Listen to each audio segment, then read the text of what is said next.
Vamos lá? O primeiro tópico da lição é como a Bíblia está organizada. Bom, quando nós falamos de estrutura, nós estamos falando de organização.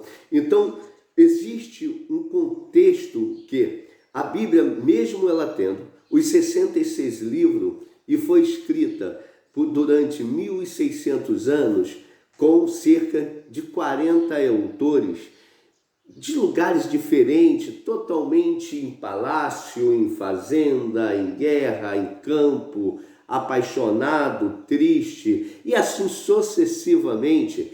Ela tem um contexto harmônico pela sua liturgia, de ter uma harmonia entre si, por ser inspirada, inerrante. Tudo aquilo que nós estudamos na lição passada, não vamos entrar nela. Então, para ela ganhar esse formato de hoje, ela passou por um sistema de organização e um crivo muito forte para poder entendermos se ela era inspirada ou não. Então, dentro dessa organização, a primeira coisa que precisamos entender é a definição do termo Bíblia. Qual é a definição do termo Bíblia? Sabemos que essa definição ela se baseia em dois vocábulos, grego e latim. Então, esse sentido bíblos, ela fala de livros, livro composto. Então, essa coleção, ela mostra que ela é uma enciclopédia, onde contém grande número de livros, e estes livros eles têm harmonia entre si. Ou seja, independente de 3.500 anos, 2.000 anos, 1.000 anos ou até mesmo pouco tempo, ela foi escrita em tempo, em era, em momento, em qualquer outro tipo de lugares diferente, ela tem a exatidão da sua inspiração. Lembra que nós falamos na lição passada que não foram as letras que a constituiu, mas sim a sua mensagem? É por isso que ela tem essa harmonia.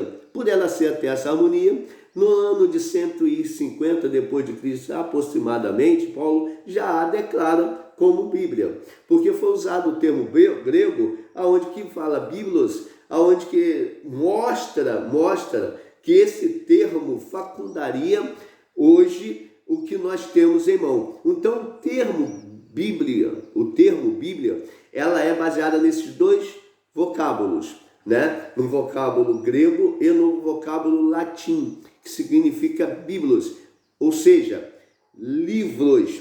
Essa coletânea de livros, que é a Bíblia Sagrada dessa forma, Paulo reconhece isso lá em Romanos 1 e versículo 2, onde ele fixa que a Bíblia torna-se a verdadeira regra, aonde que nós acreditamos e creríamos nisso como uma regra da nossa fé. Eu vou sempre bater na regra da nossa fé, porque é o que vai nos embalar para esse conhecimento. Eu só posso ter esse conhecimento firme das Escrituras se eu realmente entender a composição harmônica da sua estrutura, a base dessa estrutura. E a primeira delas é entender e saber quando surgiu o termo Bíblia e da onde surgiu. E ela foi constituída mais fortemente lá pelos anos de 150, como foi falado, quando o termo os livros,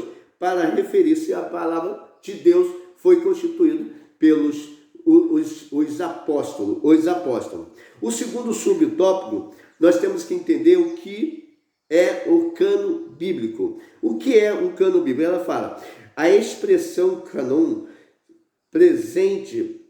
procede do hebraico ganer, com o sentido de vara de medir. O termo corresponde ao grego canon, que significa régua. De modo, na teologia, o vocábulo canon empregada como norma. Ou seja, esse termo grego, ele tem o seu significado como a base de medição, a base de conduta.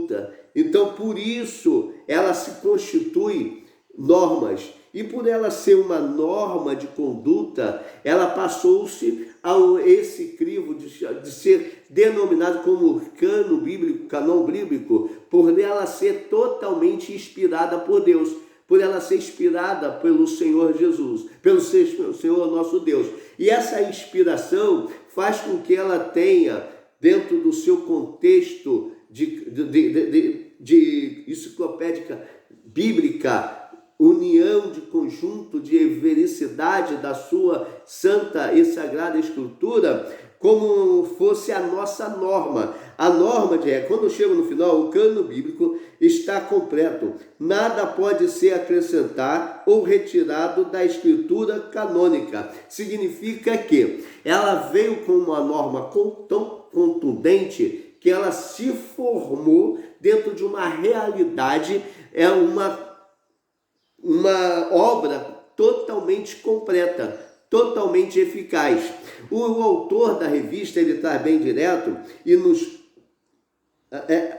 ratifica isso em Apocalipse, capítulo 22, versículo 18 e 19. Olha o que diz: porque eu testifico a todos aqueles que ouvir as palavras de profecia deste livro que, se alguém lhes acrescentar alguma coisa, Deus fará vir sobre ele as pragas que estão escritas nesse livro. E se alguém tirar quaisquer palavra do livro desta profecia, Deus tirará a sua parte da árvore da vida e da cidade santa, que estão escritas neste livro. Estas normas de conduta, elas são fortalecidas pela espiritualidade, ou seja, pela inspiração sagrada que Deus fez com que a Bíblia fosse formado o seu cânon, esse canon, e esse cânon foi dado para que nós pudéssemos estar aqui e estar hoje fazendo com que a palavra do Senhor seja pregada dentro dessa formação, direcionado dos cânon da Bíblia. O terceiro subtópico se chama os dois testamentos bíblicos. O termo testamento vem do latim testamento, que é a tradução da palavra grega diateke e a hebraica beresh. Ambos os termos têm o sentido de aliança, pacto ou concerto. Ou seja, a divisão dela, ela é do Antigo Testamento e do Novo Testamento. Essa divisão, ela é bem clara no seu sentido máximo, por ser uma regra, por ser uma norma.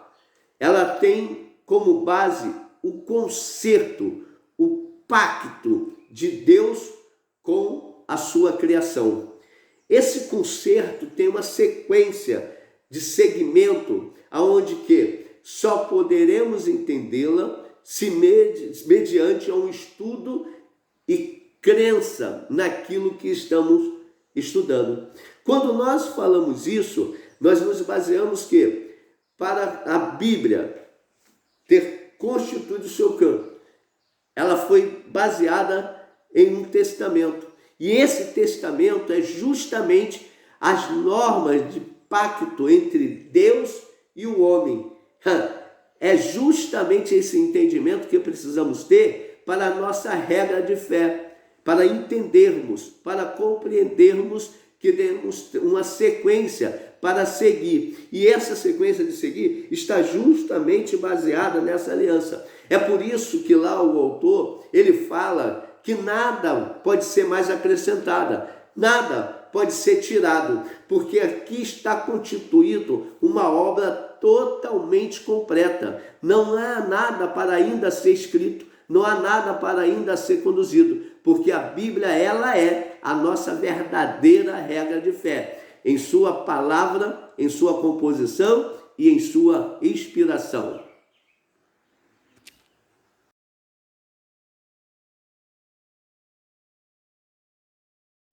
O segundo tópico da nossa lição vai falar agora sobre a classificação do livro do Antigo Testamento.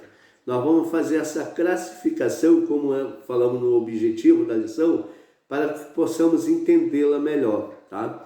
Como nós falamos, a Bíblia ela é dividida em Antigo Testamento e Novo Testamento. O Antigo Testamento ela tem 39 livros e o Novo Testamento tem 27 livros, formando assim os 606 livros do cânon bíblico.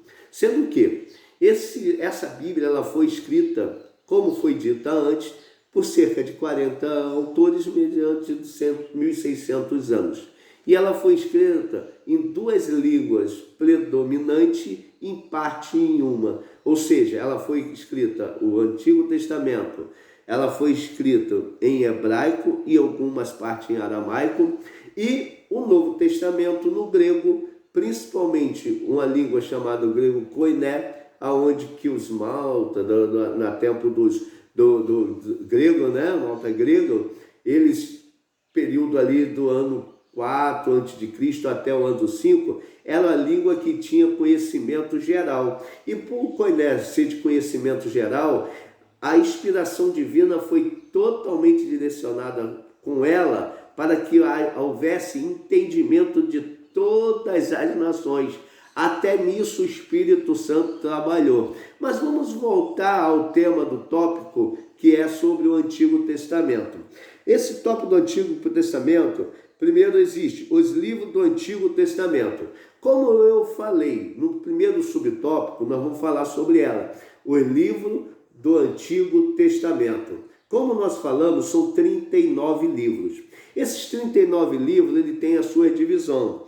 A primeira, nós temos os 5 primeiros livros, que se chama Pentateuco. Esses 5 primeiros livros, ele vai de Gênesis a Deuteronômio. Por que se chama Pentateuco? Porque ali demonstra a criação, a lei, os processos dos primeiros passos. Então é por isso que são considerados os primeiros livros da Bíblia. São os 5, os livros que dão toda a sua autoria a Moisés.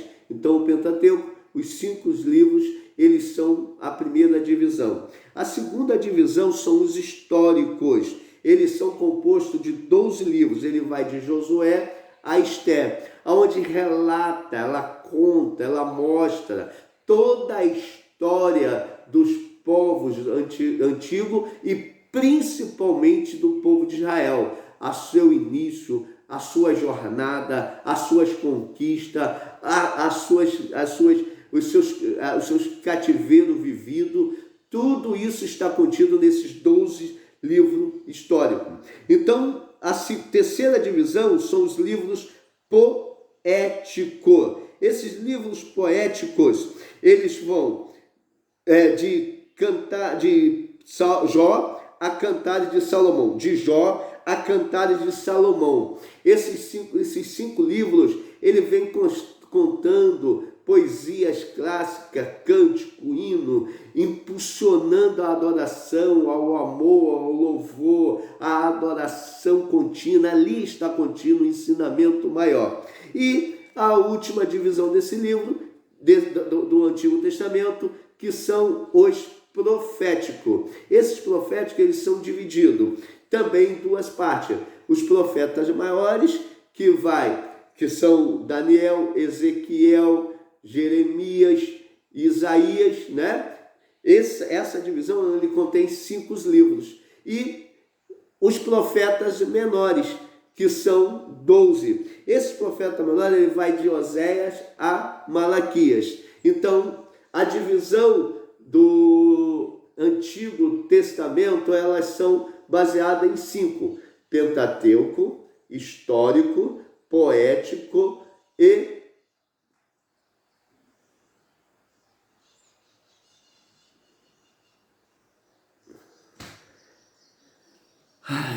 aqui eu me quebrei.